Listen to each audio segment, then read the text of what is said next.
Ladies and gentlemen, the judge just read you the preliminary instructions. That is the law that is to guide you as you listen to the evidence in this case. And what I'm going to ask you to do now and ask you to do at the end of trial is two things. And they're two things that the judge just mentioned during those instructions. Use your common sense and search for the truth. That is your job. Over the course of the rest of this week and into next week, you are going to hear testimony from the witness stand. You are going to see exhibits. You are going to see a lot of exhibits and hear a lot of testimony. And all of it at the end is going to boil down to your ability to use your common sense and search for the truth. Your duty is to come to a fair and rational conclusion as to what the evidence shows, and that's how you do that. You apply the law given to you by the judge to the facts that you decide occurred, and decide if Maxwell Anderson is guilty of the charges brought before this court. Maxwell Anderson is charged with 4 crimes that have just been defined to you, related to the disappearance and murder of 19-year-old Sade Robinson that occurred on the night of April 1st, 2024 into April 2nd, 2024. Sade Robinson was a 19-year-old young woman. She had an apartment on the Lower East Side, 1858 North Commerce. She was in school, she worked a job, she worked at Pizza Shuttle on the Lower East Side. She was everything that you would expect a 19-year-old girl to be. That day, April 1st, 2024, Sade Robinson went to work at Pizza Shuttle, like any other day. And she made plans to meet up with the defendant, Maxwell Anderson, that evening after work. And she wouldn't know it at the time that she left her apartment that morning, but she would never return. Sade and Maxwell Anderson met up for dinner and drinks at the Twisted Fisherman restaurant in Milwaukee. They then went to Duke's bar on Water Street, and then they went back to Maxwell Anderson's house on the south side of Milwaukee around 9:20 in the evening on April 1st. After leaving Duke's and going to the defendant's house, Sade would never be seen alive again. That night, she was murdered by Maxwell Anderson. Her body was dismembered by Maxwell Anderson in a vicious and gruesome manner. And then Maxwell Anderson attempted to make her disappear from this world by discarding her body into body parts into Lake Michigan, and then taking her car and burning it behind an abandoned building near 30th and Lisbon. The evidence in this case is going to prove beyond a reasonable doubt that Maxwell Anderson intentionally killed Sade Robinson and then sought to have her disappear from this world. He cut up her body, tried to get rid of her body parts, and tried to cover it up in any way that he could. For doing this, he has been charged with 4 crimes: first-degree intentional homicide, mutilation of a corpse, arson of property for burning the car, and hiding a corpse. The evidence in this case, the testimony you're going to hear, is going to be voluminous. The judge just told you you're going to be allowed to take notes throughout the course of this trial. I would strongly encourage that you do that. The reason for that is so that when you're back there deliberating at the end of this trial, you're able to look back and understand the significance of things that you heard and remember it, because there will be a lot. So I would encourage you to do so. But at the end of this trial, the evidence will establish that Maxwell Anderson is the one who killed and dismembered Sade Robinson, and it'll prove him guilty of those 4 crimes. This is my opportunity to summarize the evidence so that you have sort of a roadmap as the trial progresses, and so you understand the context of what you're hearing about when you hear about it. You are first going to hear about April 2nd, 2024. Around 5:20 in the evening, the Milwaukee County Sheriff's Office and the Cudahy Police Department were dispatched to the shores of Lake Michigan near Warnemont Park. It was a particularly rainy day.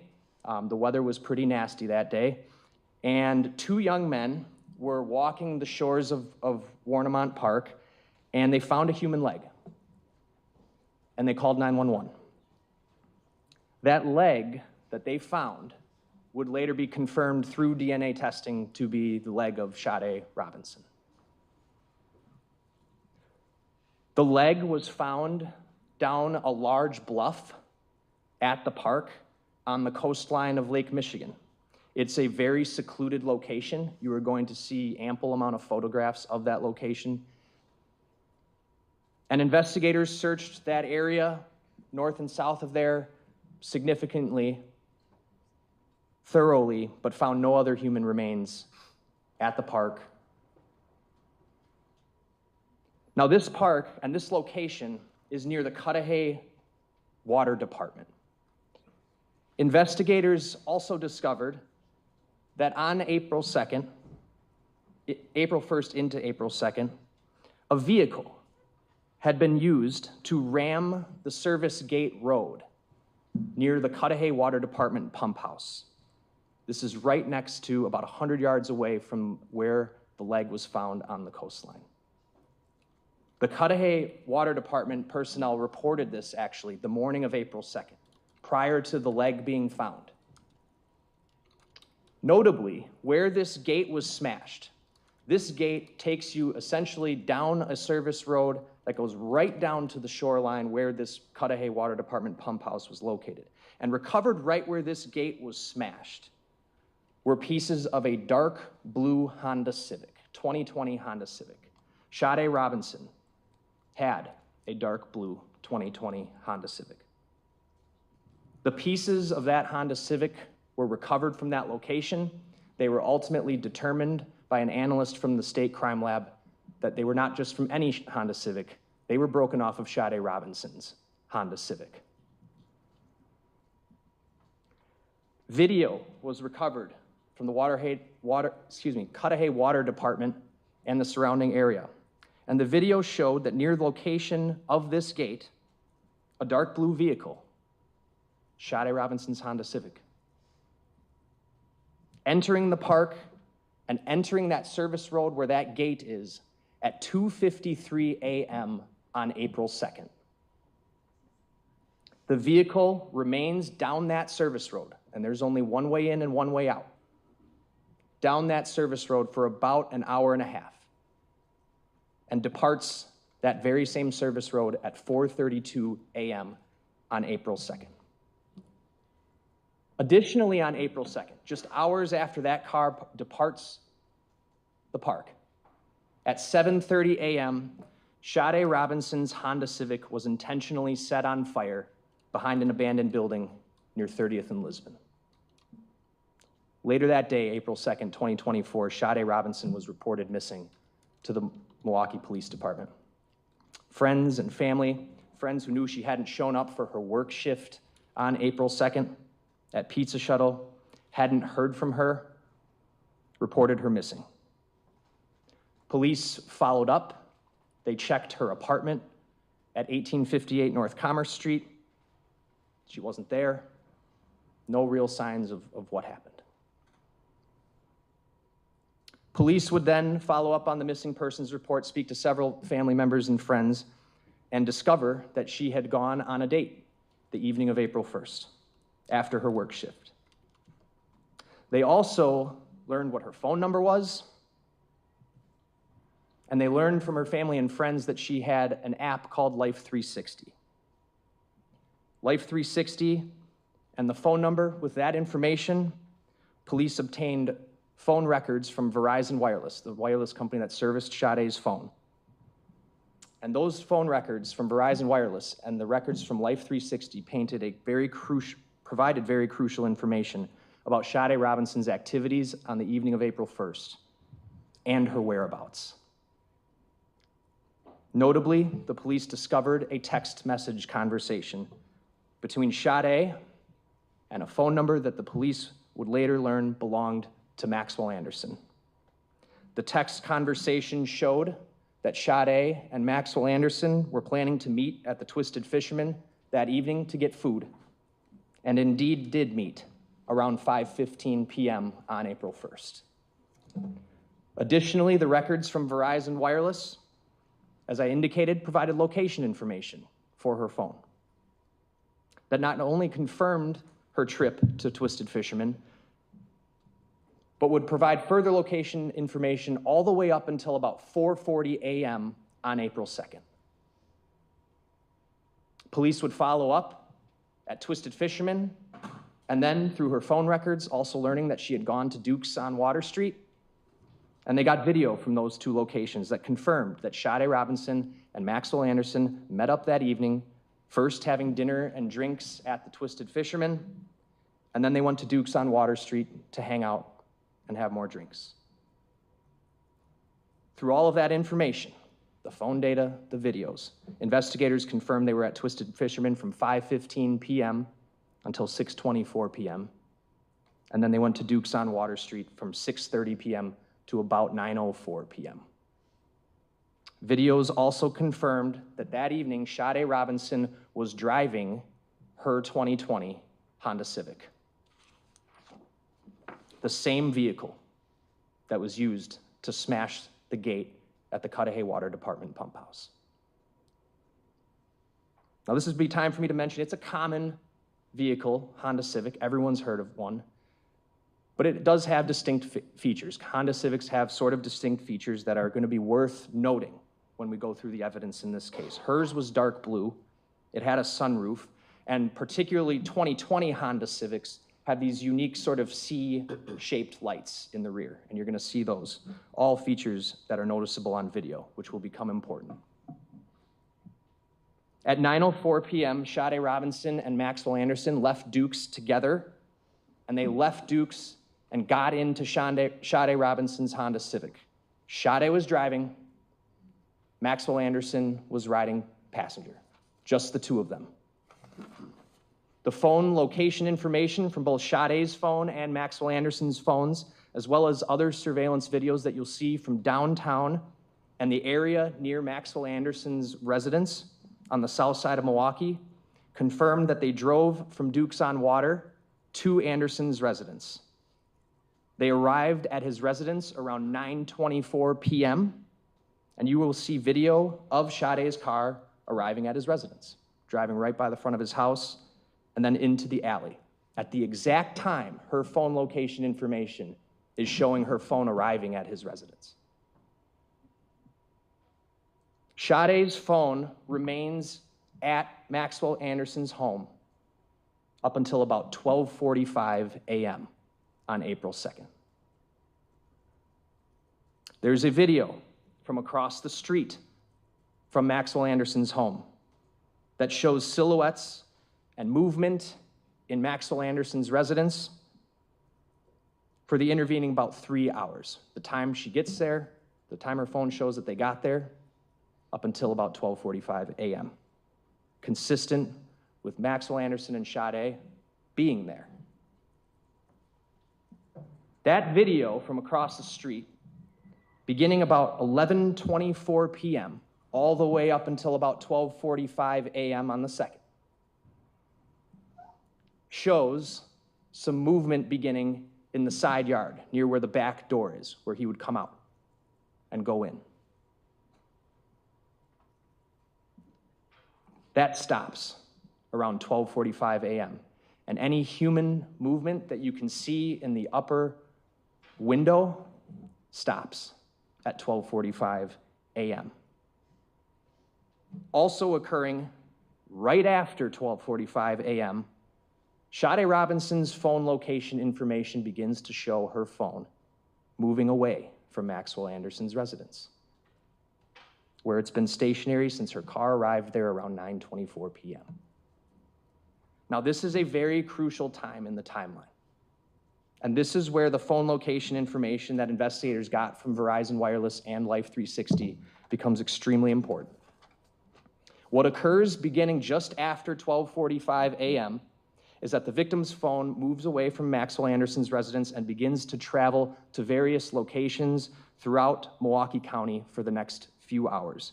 And investigators were able to follow essentially a trail of videos where the victim's phone was showing her phone was at various times. From 12:45 a.m. all the way up until the approximate time her phone goes off the wireless network at 4:40 a.m. This is the time where that unique look of that Honda Civic is going to come into play for you all. You will see investigators followed where Sade's phone appeared to travel to and recovered videos around the county confirming that her car was traveling in those exact areas at those exact same times. So when the phone starts moving away from her residence just after 12:45 a.m., the records show her car driving northbound near 35th Street. Videos pick her car up driving in that exact direction. The phone then ends up downtown around 1 a.m. A camera downtown that actually is a license plate reader camera captures her plate downtown just after 1 a.m. The phone then travels up into the River West neighborhood where it remains until about 2 a.m. where cameras capture it again. It then leaves River West and heads westbound down Capitol Drive just after 2 a.m. where cameras catch it again. It then doubles back eastbound on Capitol Drive where cameras catch it again.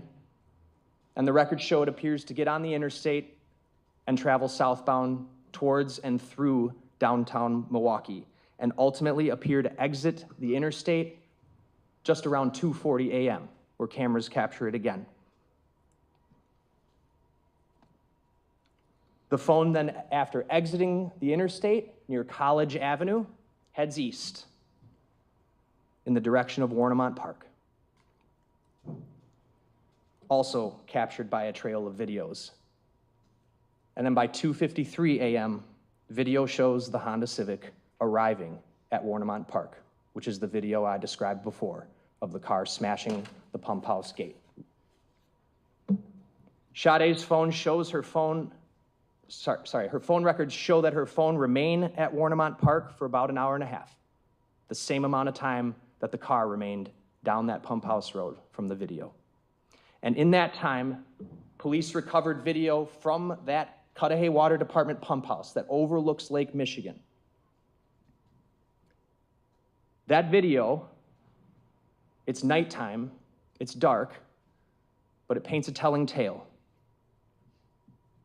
It shows, just after that car arrives, a silhouette of a person descending the bluffs near the coastline of Warnemont Park, near the Cudahy Water Department, where Sade Robinson's leg would later be found on April 2nd.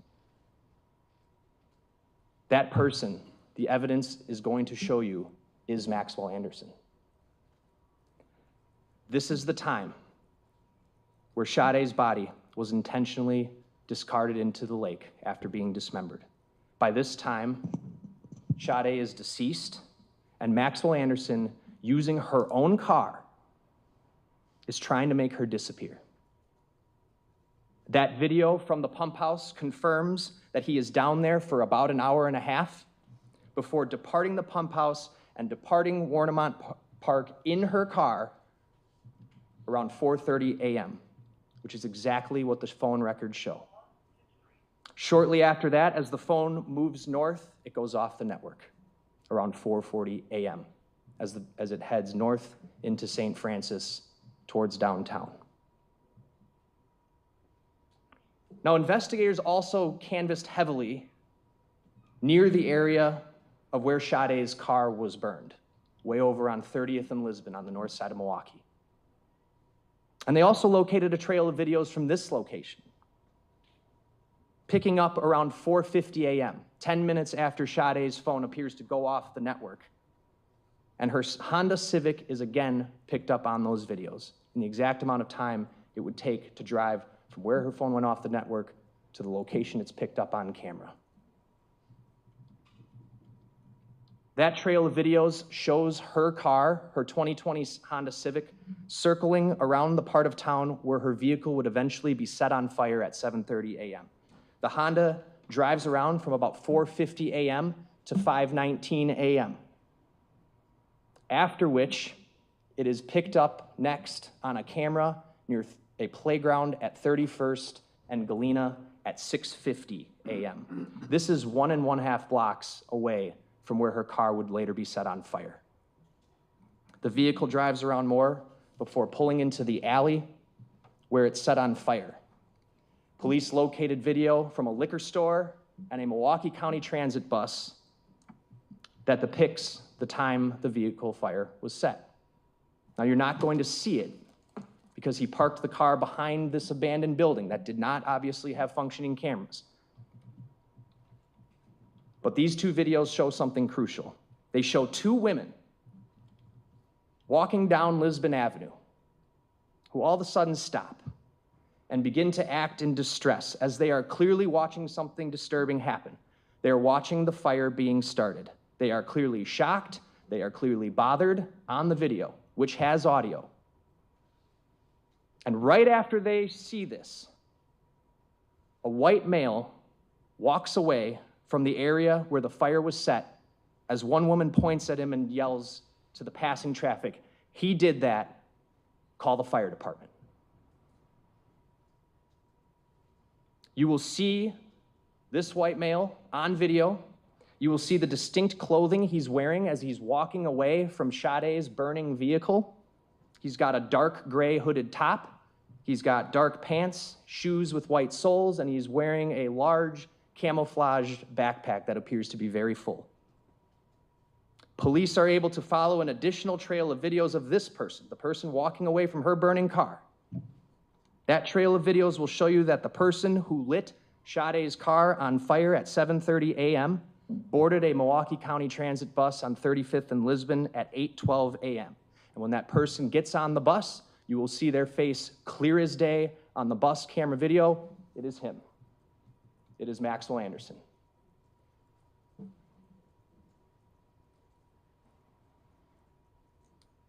He then takes the bus southbound on 35th Street and gets off the bus just blocks from his house. You will see that same vehicle, or that same video from across the street from his house that I mentioned before, showing him walking in his back door at 4:30 a.m., or excuse me, 8:43 a.m., right after he gets off the bus. These videos will prove that Maxwell Anderson lit Sade's car on fire, that no one else was with him. He did it behind an abandoned building in a part of town far from his home. Now, you're also going to hear that when police saturated the area, as well as family and friends who were not giving up on trying to figure out what happened to Sade, saturated the area where the car was burned, looking for any clues as to what happened to her. During these searches, family, friends, and police found Sade Robinson's other leg and other foot scattered and severed into pieces near that playground at 31st and Galena, just a block and a half away from where her car was set on fire. You will then hear that on April 18th, Sade's torso was discovered, having washed ashore on Lake Michigan in South Milwaukee. Sade's head had been intentionally cut off of her torso. Both of her legs intentionally severed from her torso. Her right arm intentionally severed from her torso. Her right breast intentionally cut off her torso. The torso was seriously decomposed, but identifying features confirmed it to be Sade.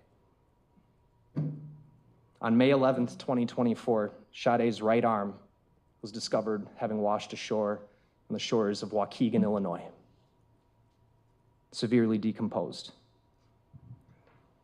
You will unfortunately see images of these body parts which make it clear that Maxwell Anderson intentionally decapitated Sade Robinson, intentionally cut off both of her legs, cut off her left arm, intentionally cut off her right breast, which has never been found, and intentionally cut off her head to date, which is still missing and has never been recovered.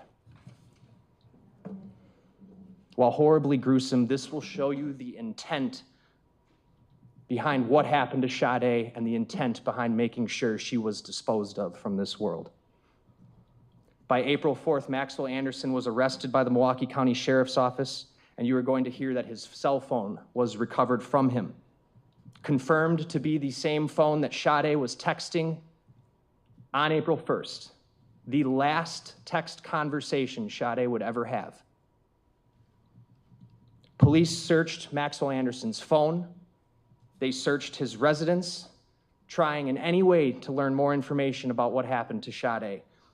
And while police did not locate any kind of gory scene in the residence, they located telling information in his residence and in his phone, including photos of Sade where she is laying on Maxwell Anderson's couch, face down, with his hand grabbing her right breast. And another photo of Sade's pants and her underwear being pulled off her body. The same pants and underwear that you're going to see that she was wearing on video when she went out with him that night on April 1st. And police actually find those pants and underwear in the trunk of her car after it had been burned.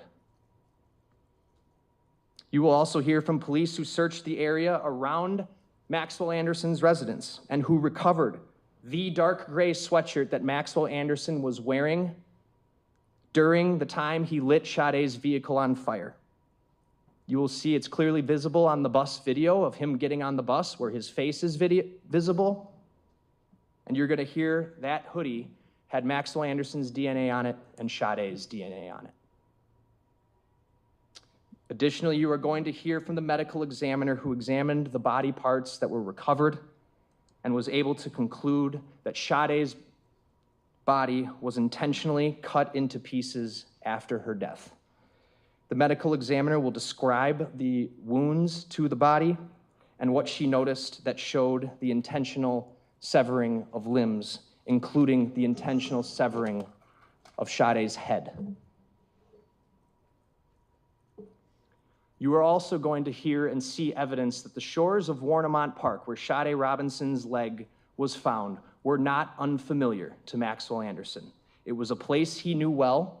It was a place he had taken a prior girlfriend to before, and that he called his secret beach.